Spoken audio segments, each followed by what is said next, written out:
What up, gang? How you doing? This week, I tell you what, it's been different. It has been hot, hasn't it? How is everyone else surviving? It's been crazy. But let me tell you, I am getting call after call after email about how hot all of the properties are. It's funny, my week has pretty much been about sourcing things like this, finding portable AC units for our top properties, our highest paying guests, sourcing just more fans for properties. It's amazing. It seems like maybe 2 months ago, that we were talking to all of our tenants and our guests in HMOs and service accommodation about how cold it was. And I remember it seems like a few days ago that we were having maybe some leaks coming through in different areas. So it's crazy how one thing leads to another.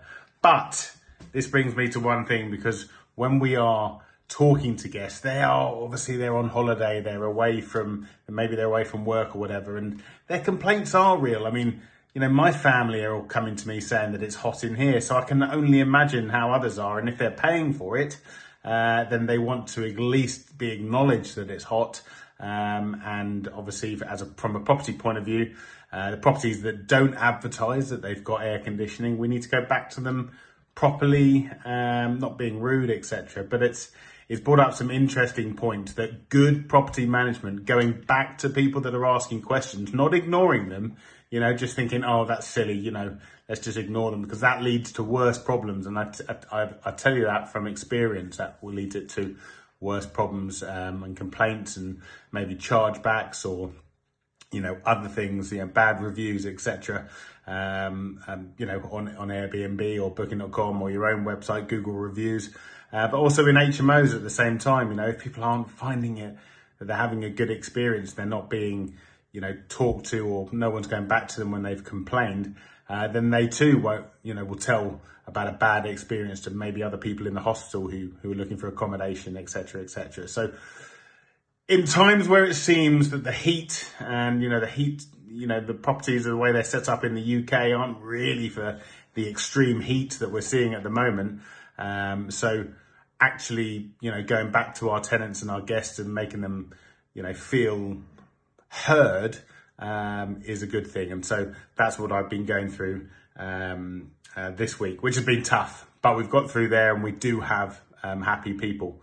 But one thing I wanted to talk about is the good management of a property, and the making sure that property and that income is all coming in and being generated correctly. You've got no void periods. It's all part of it.